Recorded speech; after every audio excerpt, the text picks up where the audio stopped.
Welcome to Satya kitchen. ఈరోజు నేను టమాటా పచ్చడి చేయబోతున్నాను. ఈ పచ్చడి అన్నంలోకి చాలా బాగుంటుంది.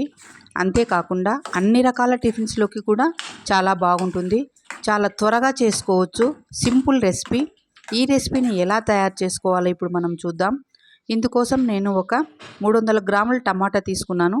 శుభ్రంగా కడుక్కొని ఇలా ముక్కలుగా కట్ చేసి పెట్టుకున్నాను. కట్ చేసుకున్నటువంటి ఈ ముక్కలను ఓ మిక్సీ జార్ తీసుకొని ఆ మిక్సీ జార్లో వేసుకోవాలి. అలాగే కొద్దిగా చింతపండు వేసుకుంటున్నాను. మీ పులుపుకు తగ్గట్టు చింతపండు వేసుకోండి. అలాగే ఒక 7 ఎల్లిపాయలు వేసుకుంటున్నాను. తర్వాత రుచికి తగ్గ కారము, నేను ఇక్కడ 2 స్పూన్ల కారం వేసుకుంటున్నాను. మీ టేస్ట్ తగ్గట్టు మీరు కారం వేసుకోండి.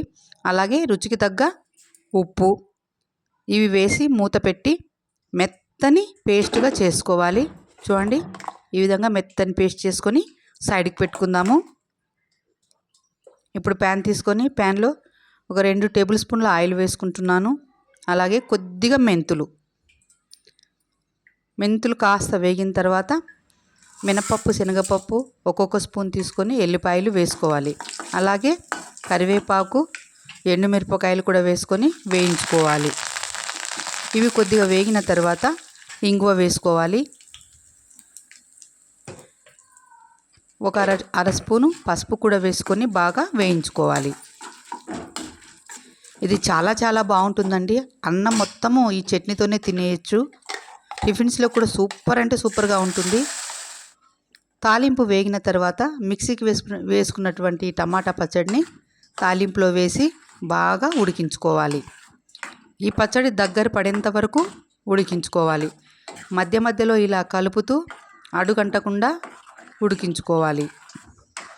చూడండి, ఈ విధంగా కలుపుకుంటూ ఉండాలి. ఉడుకు వస్తుంది చూడండి. బాగా ఉడికిన తర్వాత చట్నీ దగ్గర పడుతుంది. అంతవరకు మనము ఉడికించుకోవాలి. పైకి కిందికి తిప్పుతూ ఉడికించుకోవాలి. చూడండి, చట్నీ దగ్గరకు పడుతూ ఉంది, చిక్కగా అవుతుంది.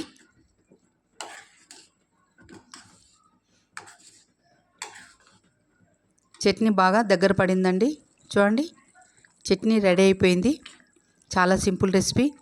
మీకు ఈ రెసిపీ నచ్చినట్లయితే లైక్ చేయండి, షేర్ చేయండి, సబ్స్క్రైబ్ చేసుకోండి. Please subscribe. Thank you for watching.